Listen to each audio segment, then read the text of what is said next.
오늘 어둠 속에서 방향 찾기 네 번째 시간인데요.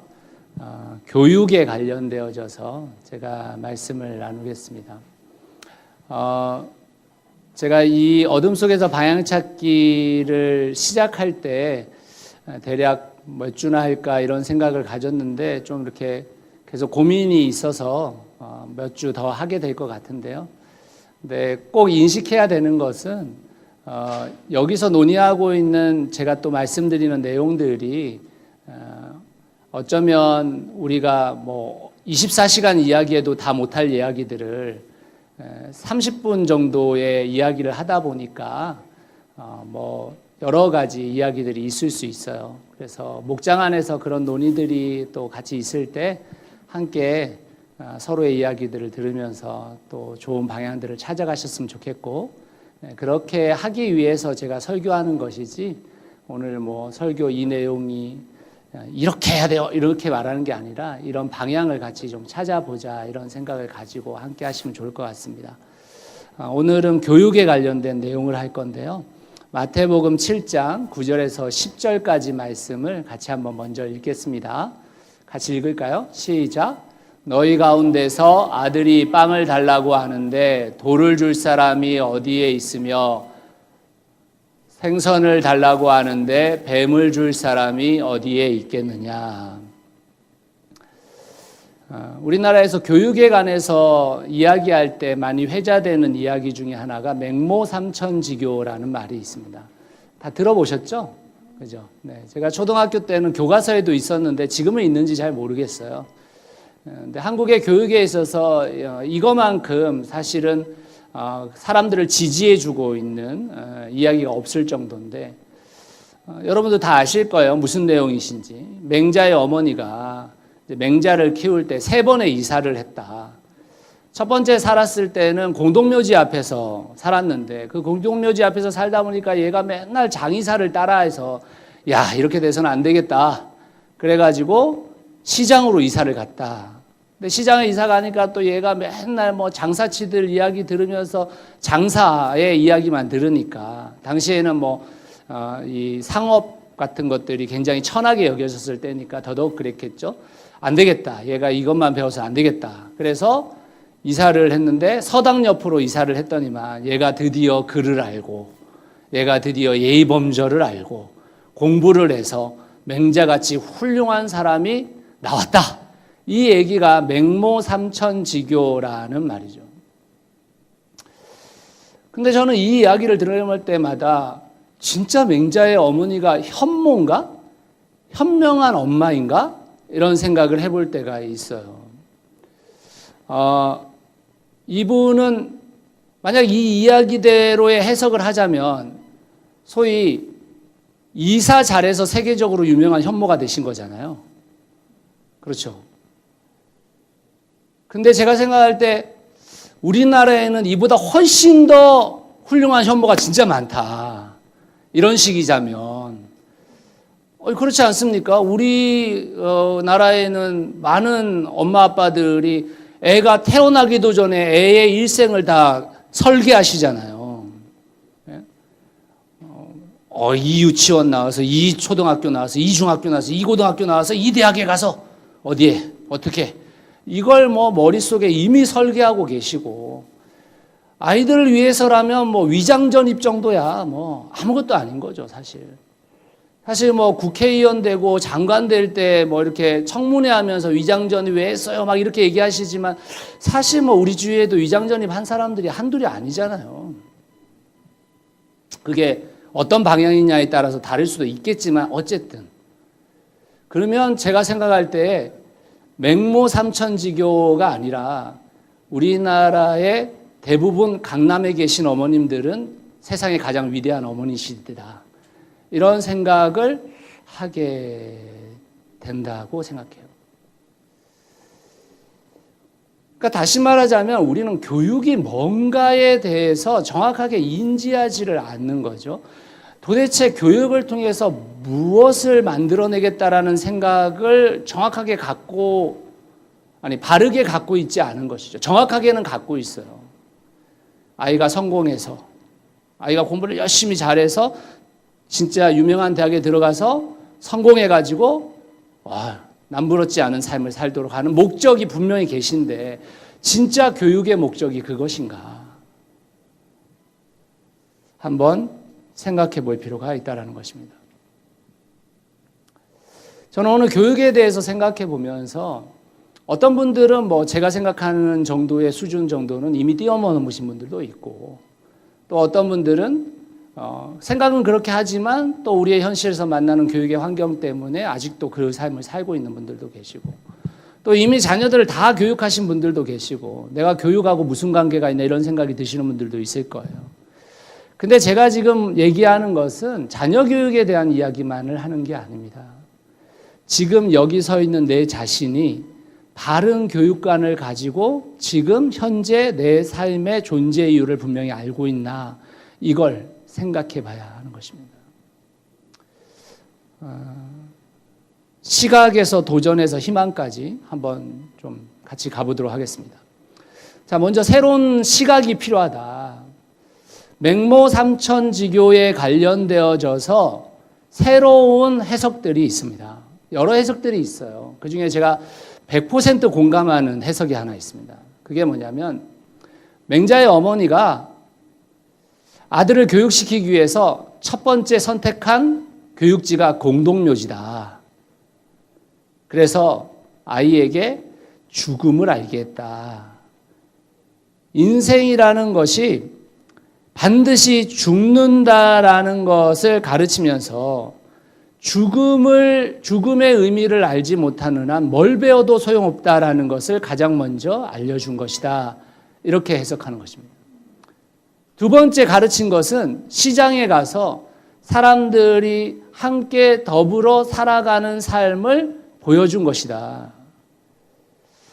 함께 더불어 살아가지 않는 삶을 배우지 않는 한 뭘 배워도 그 배움은 추상적인 논리에 지나지 않게 될 것이다 라는 것을 알고 아이에게 시장에서 배울 수 있는 기회를 줬다. 이 해석. 그리고 마지막으로 죽음을 알고 더불어 살아가는 삶을 알고 나서 학문을 해야 그 학문을 통해 제대로 된 목적, 인간의 목적을 발견하고 살아가게 될 것이기 때문에 그 이후에 학문을 배울 수 있는 서당 옆으로 이사를 갔다. 이렇게 해석하는 것입니다. 여러분 어떠세요? 첫 번째 아까 이야기했던 기존의 해석이 지혜로운 엄마 같으세요? 두 번째 해석인 이 해석이 지혜로운 엄마 같으세요? 여전히 첫 번째가, 그죠? 여전히 첫 번째가 성공해서. 저는 이 두 번째 해석이 맹모가 정말 현명한 어머니임을 드러내는 것이다 라고 생각을 가져요. 기존의 시각을 따르자면 어떻게 하면 좋은 환경을 줄까가 중요해집니다. 그런데 새로운 시각으로 보면 왜 교육받아야 하는가가 중요하게 돼요. 우리 대부분의 교육은 어떻게 하면 우리 자녀에게 더 좋은 환경을 줄 것인가에 집중되어져 있습니다. 어떻게 하면 우리 아이가 다양한 경험을 하게 할 것인가? 어떻게 하면 우리 아이가 최고급의 교육을 하게 될 것인가? 엄마들끼리 모이기만 하면 그 이야기들로 꼽혀집니다. 마치 그것을 못해준 부모는 죄인인 마냥 그런 환경 가운데 놓여져 있죠. 왜 교육받는지에 대한 바른 생각이 잡혀야 무엇을 가르칠 건지, 무엇을 배우게 될 건지 알게 되는데 왜 배워야 되는지가 분명하지가 않을 뿐더러 그것이 바르지도 않아요. 그러니까 우리의 교육은 정말 뭘 가르칠지를 모르는 겁니다. 그러니까 정말 쓸데없는 것을 12년 가까이 가르쳐도 우리는 그 교육에 순응하며 살아가는 것입니다. 어떤 아이에게는 전혀 필요 없는 교육인데도 불구하고 그 교육을 못한다고 그 교육을 통해서 아이의 순위를 가리고 있는 것이죠. 결국 우리가 하고 있는 이 교육이 세상을 이롭게 하고 있는가? 이 문제가 있는 것입니다. 아니면 세상을 더 더럽히고 있는가를 생각해 봐야 하는 것이죠. 그리고 우리는 그런 교육을 통해 지금 어떤 존재로 지금 이 땅을 살아가고 있는지를 생각해 봐야 하는 것입니다. 시각을 바꿔야 합니다. 두 번째, 우리 앞에 놓여진 도전이 있습니다. 왜 도전이 생기는 거냐면 지금의 이 세상은요, 양육강식, 적자생존, 강자독식의 세상으로 이끄는 교육이에요. 결국에는 그 교육체계에서 이긴 놈이 다 갖는 거예요. 이긴 놈이.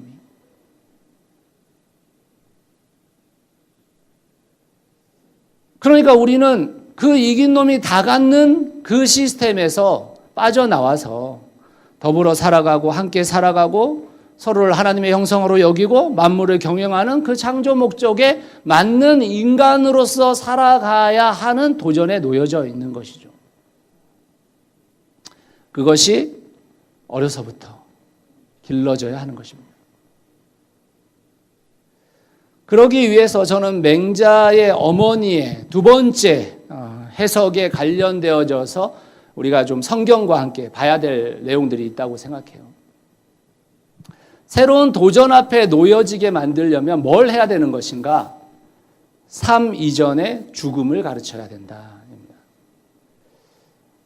공동묘지를 첫 번째 교육 현장으로 잡은 맹모의 어머니, 그 어머니의 교육을 통해 우리가 배워야 하는 것이죠. 그러면 성경도 이것을 지지하는가? 전도서 7장 2절 말씀을 같이 한번 읽어보겠습니다. 시작. 초상집에 가는 것이 잔치집에 가는 것보다 더 낫다. 살아있는 사람은 누구나 죽는다는 것을 명심해야 한다. 여러분, 우리의 자녀 교육을 생각해 보면 잔치집에는 애들 다 데려가는데 장례식장에 안 데려가잖아요. 그죠? 부정 탄다고. 그러니까 성경이 말하는 교육과 우리의 교육은 너무나도 바뀌어져 있는데 우리는 그걸 당연하게 여기고 있는 거예요. 죽는다라는 것을 애들에게 가르쳐야 된다는데 그건 안 가르치고 꼭 마치 영원히 살 것처럼 가르쳐요.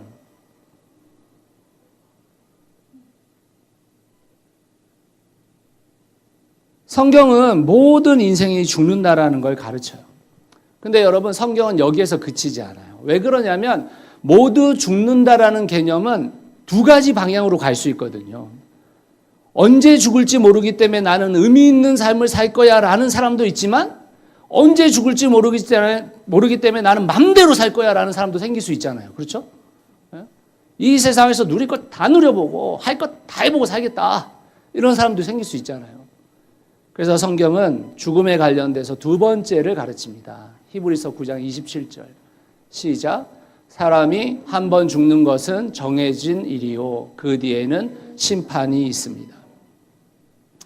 사람이 죽는 것은 모든 사람이 알고 있어요. 그런데 그 뒤에 심판이 있다라는 것은 사람들은 인정하려 들지 않습니다. 그런데요, 여러분, 우리의 인생을 그냥 생각해 보세요.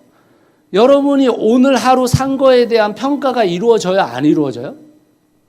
여러분의 삶 가운데서? 우리 최재희 선생님, 자매님 학원에서 아이들 가르치는데 아이들 가르치고 나면 아이들의 평가가 이루어집니까? 안 이루어집니까? 이루어지죠. 여러분, 저 오늘 설교하고 있는데 오늘 설교 끝나면 평가 이루어지잖아요. 여러분의 마음속에 일어나죠. 여러분, 이 세상을 사는 게 평가가 있는 게 당연한 거예요. 근데 죽고 나서 심판이 있는 거 아니 당연하죠. 이 자연세계를 살아가는 모든 것에 대해서 우리는 평가를 받고 살아가는데 장례식장에 가보십시오. 3, 3, 5 모여서 뭐 하는 겁니까? 망자에 대한 평가가 이루어지고 있는 거예요. 망자에 대한 평가가.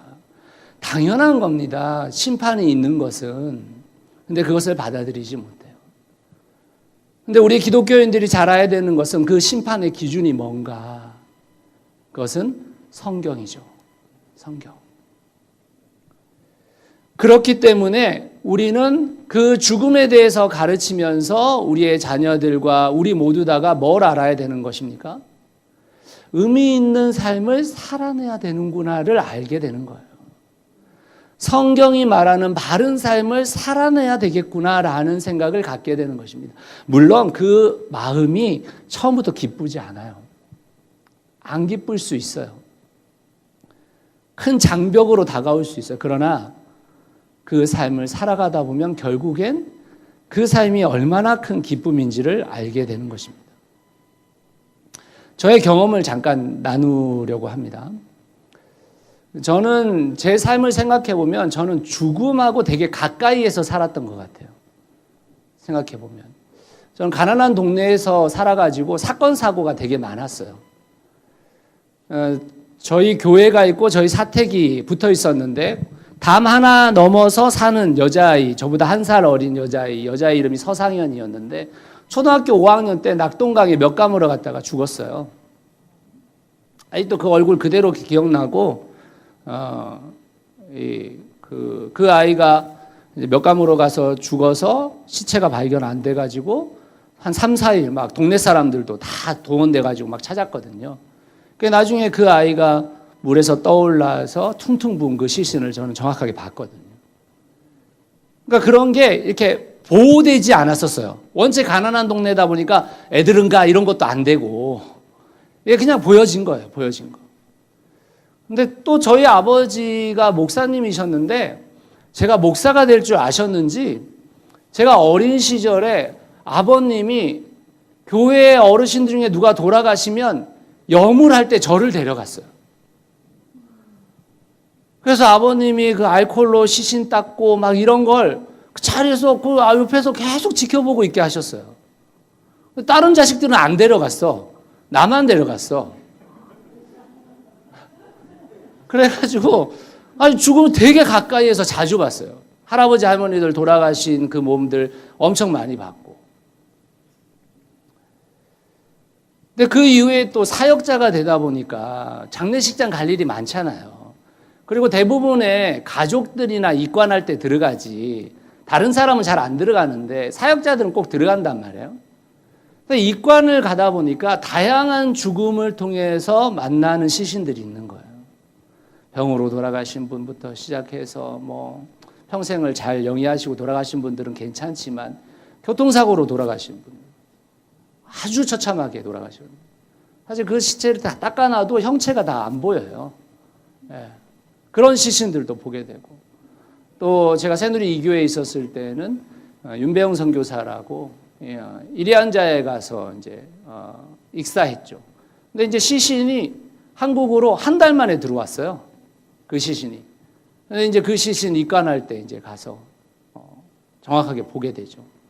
정말 이제 막 얼려놨던 시신인데 완전히 정말 새파래진, 거의 외계인에 가까울 정도로 새파래진 그 시신들 보게 되죠. 저는 죽음을 굉장히 가까이서 보고 산 것 같아요. 죽음을. 근데 제가 머릿속에 가장 기억에 남는 시신은 세월호 아이들이에요. 세월호 아이들.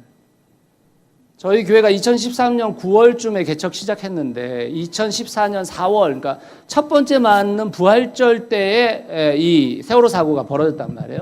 그 당시에 제가 3번 자원봉사를 갔어요. 3주 갔죠.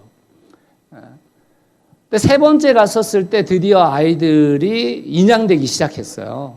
그러니까 이제 첫 번째 올라온 애들이다 보니까 이게 잘 이렇게 딱 보관되어지고 잘 어떻게 보면은 다른 사람 못 들어오고 가족들만 딱 이렇게 확인되어져 가지고 들어와야 되는데 그런 게 안 된 거예요.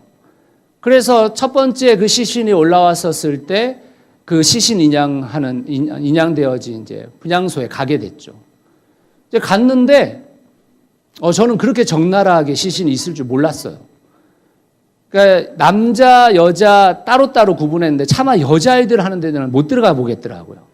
그래서 남자아이들 있는 쪽을 가봤는데 상을 길게 깔아놨어요. 그리고 그 위에 시신이 그대로 그냥 있는 거예요, 다. 그래서 당시 첫 번째 시신이 그러니까 인양됐을 때 한 10몇 구 남자아이들이 인양됐는데 그냥 그대로 있는 거예요. 뭐 이렇게 천 하나를 가려놓은 게 아니고. 아이들이 그 벽을 긁어서 손이 다 뭉개져 있고, 완전히 물에 이제 뭐 잠겼다가 들어 나왔으니까 뭐 시신이 벌써 다 거의 부패해 가고 있고, 그리고 거기다가 몸은 다 굳어가지고 이렇게 제대로 눕혀 있는 게 아니잖아요. 그러니까 몸이 다 꼬여 있는 거죠. 제가 그 시신을 보고 나서 그 다음에 1년 정도 가끔 그 시신들이 계속 기억이 났었어요. 제가 꿈에 시달렸다 이런 말이 아니에요. 그냥 늘 기억에 났어요. 근데 여러분, 제 인생에서 첫 번째 신앙의 단추가 제대로 껴졌을 때가 언제였냐면 이 죽음 때문이었거든요. 죽음 때문. 이런 생각이 들었어요. 모든 사람이 죽는구나. 모든 사람이. 태어난 순서는 있어도 가는 순서는 없다. 이 말이 진리구나. 죽음을 피할 수 없기 때문에 죽음 이후를 대비해 봐야 되겠구나. 죽음 이후의 세계가 있다고 생각하면서 살다가 죽었는데 그 세계가 없으면 쌍욕 한번 하고 끝내면 되지만, 죽음을 대비하지 않고 살다가 죽음 이후에 세계가 있으면 큰 낭패를 당하겠구나, 이런 생각이 들었어요. 그러면서 죽음 이후를 대비할 수 있는 신앙을 가져야 하는 것이구나라는 그 첫 단추가 죽음 때문에 끼어진 거거든요. 그리고 의미 있는 삶을 살아야 되겠다라는 그 두 번째 단추도 그 죽음의 이야기의 결론 속에서 나왔던 것입니다. 사랑하는 성도 여러분, 우리가 죽음을 이야기하는 것을 두려워하지만 죽음은 모든 인생에게 다가오는 것입니다. 여러분, 어느 분의 장례식장이든 한번 가보세요. 그리고 나서 화장터로 옮길 때 따라가 한번 보세요. 몰라, 여러분이 갈 때는 다르겠지만 제가 갈 때는 항상 그 화장터에 아이가 있어요. 항상. 한 번도 다르지 않아요. 아이가 죽어서 와요. 아이가. 이번에 김진태 형제님 아버님 돌아가실 때도 3살짜리 아이가 시신으로 왔어요. 뭐 작은 관에 담겨서. 여러분, 우리의 자녀들 또 우리가 배움에 있어서 죽음을 생각해야 됩니다. 죽음을 알지 못하면 의미 있는 삶을 살아내지 못해요. 죽음을 알지 못하면 의미 있는 삶을 선택하지 못합니다. 그래서 우리는 삶 이전에 죽음을 배워야 하는 것입니다. 두 번째는 이 맹자의 이야기를 통해서, 맹모의 이야기를 통해서 성공 이전에 공생을 가르쳐야 하는 것입니다. 맹모가 두 번째 가르침의 장으로 선택한 곳이 시장이잖아요. 시장은 사람들이 함께 살아가는 모습을 보게 되는 것이죠. 공생을 배우게 되는 것입니다. 여러분, 성경도 이것을 지지할까요? 레위기를 한번 보시죠. 레위기 19장 9절에서 10절 시작. 밭에서 난 곡식을 걷어들일 때에는 밭 구석구석까지 다 걷어들여서는 안 된다. 걷어들인 다음에 떨어진 이삭을 주워서도 안 된다. 포도를 딸 때에도 모조리 따서는 안 된다. 포도밭에 떨어진 포도도 주워서는 안 된다. 가난한 사람들과 나그네 신세인 외국 사람들이 죽게 그것들을 남겨두어야 한다. 내가 주 너희의 하나님이다. 성경은 이 세상이 함께 살아가야 할 곳임을 분명히 얘기해요. 레위기 말씀처럼 구약이 아주 상세하게 이야기한 내용들을 신약에서는 서로 사랑하라라는 위대한 계명으로 바꿔놨습니다. 사실은 저는 사실 좀 아쉬워요.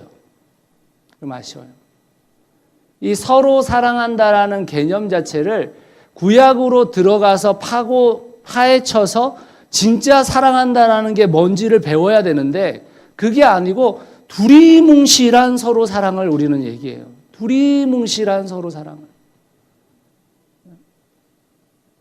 정말 함께 살아가고 더불어 살아가고 함께 삶을 공유하고 그것이 구약 안에는 상세하게 써져 있는데 신약으로 와가지고 서로 사랑하라는 계명, 그 계명 정말 하나님께서 우리에게 주신 계명이에요 말하지만 솔직히 말하면은 두리뭉실하게 그냥 받아들이고 있는 거예요. 두리뭉실하게.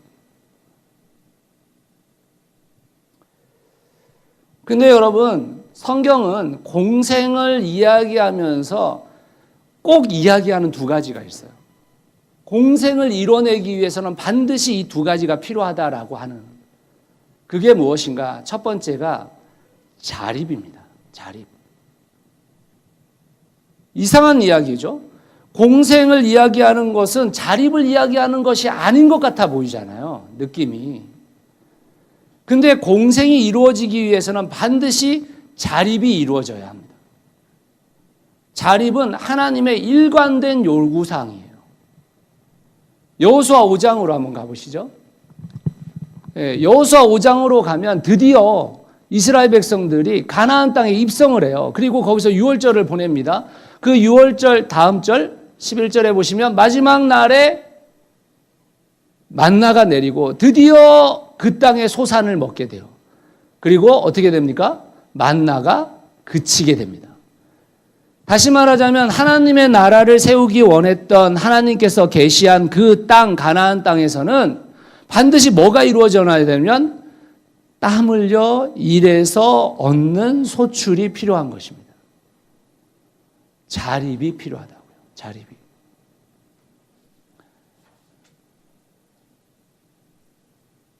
하나님이 광야에서 이스라엘 백성들에게 만나를 주셨을 때는 특별한 수고 없이도 먹을 수 있었어요.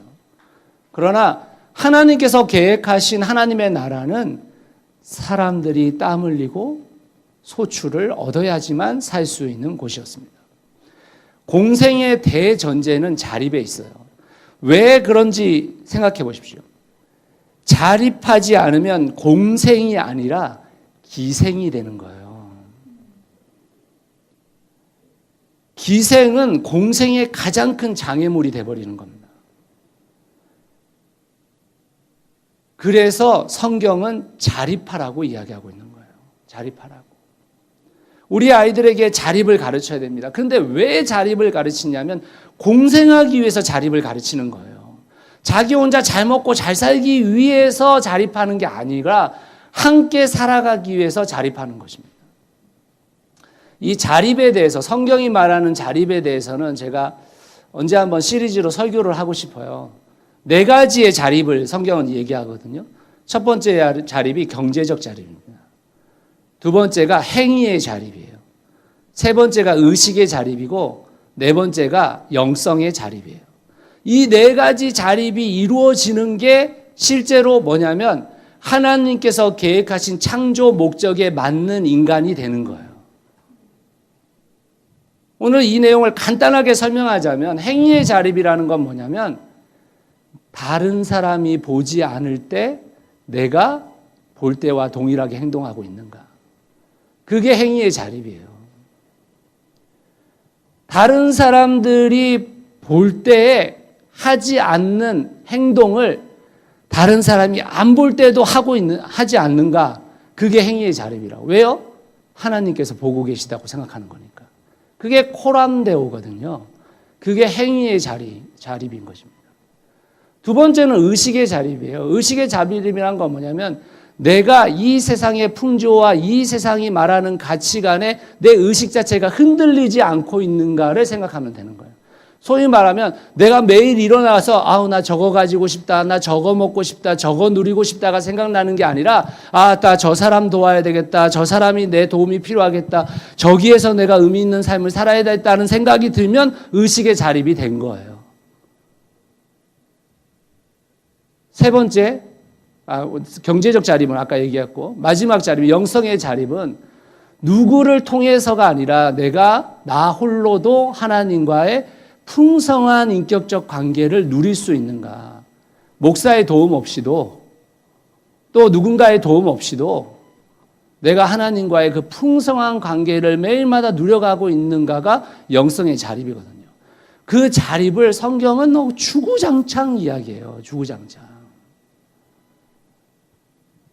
우리는 정말 자립이 필요한 인생들이에요. 우리의 교육은 자립해야 되는 것을 가르치는데 왜 자립하느냐? 공생을 위해서 자립해야 하는 것입니다. 두 번째로 우리가 배워야 되는, 공생을 위해서 배워야 되는 것은 자족이에요. 자족. 여러분, 기독교인이 좋아하는 성경 구절 중에 1, 2를 다투는 구절이 빌립보서 4장 13절입니다. 여러분 다 아시는 구절이죠. 함께 읽어볼까요? 시작. 나에게 능력을 주시는 분 안에서 나는 모든 것을 할 수 있습니다. 여러분, 소위 그리스도인들이 이걸 왜 좋아하냐면 구미에 맞기 때문에 그런 거예요. 구미에 맞기 때문에. 주님 안에서 무엇이든 다 할 수 있다는 것보다 더 매력적인 말씀이 어디 있어요? 그래서 20시생의 공부방에도 사업가의 사업장에도 이 구절을 심심찮게 만날 수 있습니다. 하지만 이 구절을 좋아하는 사람들 중에 바울이 무슨 이야기 끝에 이 이야기를 한 건지를 아는 사람이 없어요. 왜냐하면 그 이야기를 아는 사람은 이 이야기가 부담스러워지거든요. 좋아할 수가 없어요. 부담스러워지거든요. 그러면 빌립보서 4장 11절과 12절을 보면 되겠죠. 무슨 이야기 끝에 나온 건가? 같이 한번 읽어봅시다. 시작. 내가 궁핍해서 이렇게 말하는 것이 아닙니다. 나는 어떤 처지에서도 스스로 만족하는 법을 배웠습니다. 나는 비천하게 살 줄도 하고 풍족하게 살 줄도 압니다. 배부르거나 굶주리거나 풍족하거나 궁핍하거나 그 어떤 경우에도 적응할 수 있는 비결을 배웠습니다. 제가 그 비결을 배웠기 때문에 내게 주시는 주님의 능력으로 나는 어떠한 환경 안에서도 교만하지도 않고 비굴하지도 않고 살 수 있어요라는 게 4장 13절인 거예요. 여러분, 사람이 물질에 매이면요, 자신의 능력으로 축적한 물질로 무엇이든 할 수 있는 것 같지만 실은 그 물질 때문에 중요한 것은 아무것도 하지 못합니다. 여러분, 지금 한국 사회를 보세요. 영끌, 온갖 모든 걸 다 해가지고 지금 재산을 늘리기 위해서 수많은 행위를 하고 계신데, 여러분, 우리가 가지고 있는 소위 말하는 아파트조차도 우리의 돈이 도대체 몇 퍼센트가 있는 건지, 그걸 갚아내기 위해서 아둥바둥 살고 있는 거 아닙니까? 결국에는 우리가 세워놓은 그 물질의 기준 때문에 우리가 다른 의미 있는 삶들을 하나도 못 살고 계속 그거에 끌려가서 사는 거예요. 결국에는. 그 반면에 어떤 경제든 상황이든 스스로 적용할 수 있는 사람을 생각해 보세요. 물질에서 자유로워지겠죠. 그런 주님의 능력 안에서 뭐든 할 수 있는 거예요. 내가 가난하고 부유하고 이런 게 전혀 문제가 안 되는 겁니다. 거기에 가치를 두고 살지 않으니까. 사도 바울이 그에게 능력 주시는 주님 안에서 모두 할 수 있었던 것은 그가 진정한 경제적 자립인, 즉 자족을 배웠기 때문인 거예요. 우리에게 놓여진 새로운 도전이 있어요. 삶을 이야기할 것인가? 죽음을 먼저 배울 것인가? 성공을 이야기할 것인가? 공생을 먼저 배울 것인가? 우리의 자녀들에게도 동일한 도전 가운데 있는 거죠. 삶을 가르칠 것인가? 죽음을 가르칠 것인가? 성공을 가르칠 것인가? 공생을 가르칠 것인가? 그 도전 앞에 우리는 모두 다 놓여 있는 것입니다. 그 도전을 용기 있게 도전하셨으면 좋겠습니다. 여러분도, 여러분들의 자녀들도. 세 번째로 새로운 희망이 저는 있다고 생각해요. 여러분, 이 맹자의 이야기는요, 소위 해피엔딩이라고 생각하는 게 뭐냐면, 결국 맹자가 서당에 가가지고 서당을 뛰쳐나오지 않았다라는 거잖아요. 그렇죠? 서당을 뛰쳐나오지 않고 거기에서 학문을 정진해가지고 거기에서 위대한 인물이 됐다는 거잖아요. 저는 여기에는 희망이 없다고 생각해요. 왜냐하면 서당을 뛰쳐나오고 있는 인간들이 우리 너무 많거든, 지금. 너무 많잖아요. 학교를 뛰쳐나오고 있는 사람들이 너무 많단 말이에요. 여러분, 과거에는 서당에서 뛰쳐나오잖아요. 그럼 어떻게 했습니까? 돌려보냈어요. 그게 무슨 이야기예요? 한석봉 이야기잖아요. 한석봉 이야기. 한석봉의 아버지가 일찍 죽으셔가지고 어머니가 월출산에서 그 절에서 10년간 네가 정진하고 공부를 하는 것을 약조를 받습니다. 그런데 한석봉이 3년 말에 하산하잖아요. 그 하산했을 때 어떤 일이 벌어진 거예요? 가래떡 결투가 벌어지는 거잖아요. 불을 꺼라. 나는 떡을 썰 테니 너는 글을 쓰거라. 그래서 켜봤더니만 엄마의 떡은 한결같이 다 그 크기대로 돼 있는데 얘 글씨는 막 이거 같다 저기 같다 이래서 네가 더 정진해야 되임을 깨닫겠느냐 하고 다시 월출산으로 돌려보낸 거 아닙니까? 그런데 현대 아이들에게 이런 얘기하면 먹히지도 않아요. 첫 번째, 왜 안 먹히겠어요? 글 잘 써서 뭐 하게요? 글씨 잘 써서 뭐 하게요? 요새 글씨 쓰는 게 없는데. 안 먹힙니다. 두 번째, 안 돌아가는 게 맞다고 생각하는 거예요, 지금. 한국 사회는 그나마 다행인 것이 지금 돌아가지 않고, 부모의 뜻대로 돌아가지 않고 네가 하고 싶은 창의적인 일들을 해봐라고 하는 사람들이 늘어가고 있다는 거예요. 그게 희망이에요. 그게 희망. 여러분, 성경도 그걸 지지하는가? 여러분, 아까 우리가 본문 첫 번째 읽었던 본문 한번 보세요. 마태복음 7장 9절. 너희 가운데 아들이 빵을 달라고 하는데 돌을 줄 사람이 어디 있으며, 빵 달라는데 돌 주고 계시잖아요. 그죠? 아이가 원하는 거 안 주잖아요. 아이가 원하는 방법대로 안 하잖아요. 어른들이 전부 다 운전대 잡고 그 운전대대로 아이들이 가기를 원하는 거 아닙니까? 너희 가운데 아이들이 빵을 달라고 하는데 돌을 줄 사람이 어디 있느냐? 여기 있습니다. 이거잖아요. 여기 있습니다. 부모의 마음대로 하려고 하는 거잖아요.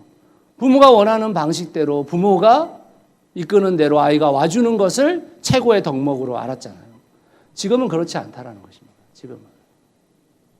생선을 달라고 하는데 뱀을 줄 사람이 있는가? 주고 계셨잖아요. 얼마나 많이 줬습니까? 사실은. 아이가 선택하고 아이가 함께하는 삶들을 우리는 안 하고 있는 거였던 거예요. 마치 이런 거예요. 자전거를 가르쳐주는 아빠가 자전거를 안 놔. 놔줘야 되는 거잖아요. 놔줘야 되는 거예요. 여러분 다 놔주셨죠. 애들 가르칠 때. 그렇죠? 안 놓는 거예요. 안 놓으니까 어떻게 됩니까? 자전거의 스피드도 못 느껴. 가고 싶은 곳에 아름다운 것도 못 봐. 부모가 계속 붙들고 계신 거예요. 이 붙드는 거를 언제까지 붙들고 계시냐면, 이렇게 얘기해서 죄송합니다. 부모님 돌아가실 때까지 붙들고 계셔요. 그 자녀들을. 부모님 돌아가실 때까지 돈 대주시고, 부모님 돌아가실 때까지 그 받는 것을 당연하게 여기고, 심지어 부모님 돌아가시고 나면 그 유산 갖고 싸우시고, 그 삶을 우리가 지지하며 살고 있다고요. 아닌 것 같지만, 말은 아닌 것 같지만 그거 다 하고 있는 것처럼, 심지어는 저 사람은 하고 있는데 왜 우리 부모는 안 하고 있나라고 부모한테 대들고 있는 삶을 사는 거잖아요. 근데 그걸 누가 만들었느냐? 부모님이 만드신 겁니다. 부모님이. 그런데 감사하게도 지금의 시대는 부모가 운전대를 자주 아이들에게 맡겨주는 사람들이 늘고 있다는 거예요. 은서가 주민등록증이 이제 나와요. 그러니까 얘가 아빠 나 주민등록증 나오자마자 바로 내년 4월 1일 지나면 운전면허 따고 싶어 이렇게 하는 거예요. 운전면허 따고 싶대요. 그래서 제가 너 차는 있냐? 그랬더니만 아빠가 빌려줘야지 이렇게 얘기하더라고요. 그래서 안 빌려줄 거라고. 그랬더니만 자기 운전을 가르쳐 달라는 거예요. 그래서 거제도 갔었을 때 운동장에서 이제 차를 사용하는 방법을 알려줬어요. 어떻게 하는 거고, 뭐 D는 뭐고, 뭐 N은 뭐고 다 이런 거 알려주고 운동장에서 살짝 돌도록 만들어줬어요. 그랬더니만 옆에 있는 임윤서가 자기도 가르쳐 달라는 거예요. 임윤서가 초등학교 5학년인 임윤서 씨께서 가르쳐 달라는 거예요. 그래서 가르쳐 줬어요. 그 자리에서 그냥 뭐 운동장 도는 거니까 옆에 앉아가지고 가르쳐줬어요. 근데 윤서가 나. 윤서가 훨씬 대범해. 윤서가. 저는 부모들이 따뜻한 방목을 해야 된다고 생각해요. 따뜻한 방목. 방목이지면 방목이지 따뜻한 방목은 뭐냐.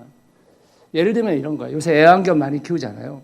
옛날에는 개 키우는 사람들이 다 목줄을 1m, 2m짜리 잡고 끌려다녔잖아요. 근데 요즘은 쭉 늘어나잖아요. 그죠? 그래서 애완견들이 막 저기 막 이렇게 넓게 막 다니다가 또 사람이 오면 그 주인이 쫙 잡아당겨가지고 하잖아요. 긴 줄을 놓고 그 자녀들을 넓게 키우셔야 됩니다. 제가 아까도 말씀드렸지만 자연 세계는 어떻게 자녀를 키워야 될지를 정확하게 알려줘요. 정확하게. 여러분 이제 한 4월쯤 되면 온 세상에 생명체가 이제 막 나오잖아요. 그때 나오는 것 중에 이제 새들이 이제 새끼로 부화해가지고 막 나옵니다. 작년까지만 해도 한서하고 둘이 4월이 되면 참새 잡으러 다녔어요. 이렇게 애들이 날긴 나는데 날다가 착지할 때 디비지거든요. 새끼들이. 그때 포착해가지고 탁 가서 낚아채야 돼요. 그럼 잡을 수 있어요. 물론 잡아서 먹는 건 아닙니다. 먹는 건 아니고 잡았다가 놔주죠. 근데 여러분 그 새 어미가 새를 키우는 방법을 좀 보세요. 도전하게 만들잖아요. 도전하게. 그렇지만 이 새가 멀리 떨어져 가 있는 건 아니에요. 이 우리 주위에 사는 새 중에 박새라는 새가 있어요. 박새. 아주 이쁜 새죠. 특히 수컷이 엄청 이쁜데. 그 박새 새끼들을 잡으려고 하잖아요. 그러면 어미하고 이 아빠 새가 엄청나게 싸납게 달라들어요. 사람들한테. 막 확 올라와서 막 탁 이렇게 부딪히려고 막 해요. 그러니까 여러분 우리가 자연 세계 속에서 배우면 되는 거예요. 아이들을 따뜻한 방임으로 넓게 키우시고 그리고 그렇지만 눈은 주시하시고 아이들이 위험할 때는 붙들어 주시고 하면 되는 거지. 아이들이 좀 다쳐도 되고 아이들 좀 넘어져도 되고 실패해도 돼요. 그 삶을 우리가 살아갈 수 있어야 되는 것입니다. 여러분 다 아시잖아요. 좁지 좁은 닭장에서 키운 닭이 건강해요. 넓디 넓은 마당에서 키운 닭이 건강해요. 누가 건강합니까? 그걸 하나님이 다 보여주고 계시는데도 우리 자식을 키울 때는 또 좁디 좁은 닭장에서 키우려고 해요. 그러면 안 되는 것입니다. 다행히 지금 한국 사회는 그렇게 키우려는 부모들이 계속해서 생겨지고 있다는 것입니다. 그리고 우리 교회는 특별히 그런 부모들이 꽤 있어요. 여러분 그런 분들과 여러 이야기들을 좀 나누세요. 교육에 대해서. 그리고 우리도 그런 마음가짐을 갖고 좀 넓은 마음을 갖고 이 삶을 살아가야 되는 것입니다. 새로운 희망을 가지고 행복한 선택을 해야 되는 것이죠. 그러한 선택의 과정 가운데 여러분들이 자녀들을 풀어주시고 여러분의 삶도 그 짐을 덜게 되면 훨씬 더 하나님이 원하시는 삶을 살아갈 수 있게 되는 것입니다. 마지막 결론을 좀 내리겠습니다. 제가 마지막 당부라고 말씀드렸는데요. 한 가지 이야기를 좀 들려드릴게요. 여러분 한국 사회는요. 지금 교육을 이야기할 때 핀란드 교육에 관련되어져서 굉장히 많은 이야기들을 나누고 있습니다. 지금 소위 핀란드 교육으로 세워진 학교가 있잖아요. 오마이뉴스에서 세운 꿈트리 학교, 강화도에 있습니다. 그 학교는 소위 말하면 아이들이 선택할 수 있는 기간을 1년 유보해 주자 이런 학교예요. 그래서 가면 1년 동안 다양한 경험들을 하고 아이들이 정서적으로 안정되어진 상태에서 무엇을 선택할지를 이렇게 유도해 주는 그런 학교예요. 굉장히 좋은 학교입니다. 여러분, 핀란드 교육이라는 게, 저도 핀란드 교육에 관련되어져서 책을 정말 많이 읽었고, 그리고 여러 가지 선상들을 보고, 그런 데를 또 찾아보고, 또 그런 데서 교육받은 분들을 만나보고 이렇게 한단 말이에요. 그런데 표면적으로 보면 핀란드 교육은 정말 좋은 교육이에요. 중학교 3학년 때까지 우리나라 나이로 말하면 시험이 없잖아요. 아예 평가가 없어요. 아예 평가가. 그리고 그 시험이 없는 대신에 그 아이를 주시하면서 선생님이 뭐 1대 3인가 이래요. 선생님 비율이. 그 아이에 관련된 모든 생활 기록부를 적어내는 거예요. 그리고 그것을 학부모와 그 다음에 이 아이의 선생이 될 사람과 이야기를 해서 나눠서 올려주는 겁니다. 근데 재밌는 거는 중학교 3학년이 끝나고 고등학교 진학률이 55%밖에 되지 않아요. 핀란드가. 그러니까 다시 말하면 핀란드는 고등교육을 받지 않아도 이 사회에서 살아갈 수 있는 모든 것을 다 가르쳤다라고 보는 거예요. 중학교 때까지. 그래서 교육이 필요 없는 아이들은 권면해서 교육 안 받아도 된다고 얘기하는 거예요. 그래서 고등학교로 올라가요. 고등학교 3년의 기간이 아니고 2년에서 4년 기간이거든요. 2년 하는 애도 있고 4년 하는 애도 있어요. 그걸 선생님과 학부모가 아이하고 논의해서 나눠요. 근데 또 재밌는 것은 고등학교에 올라갔는데도 불구하고 대학률 진학률이 57%밖에 안 됩니다. 2020년 대학률이 57%예요. 핀란드가. 전체 아이들 구성으로 보자면 아이들의 33%만이 대학을 갑니다. 대학을. 그렇게 안 해도 된다는 사회가 된 거예요. 대학 안 가도 된다라는 사회가 된 겁니다.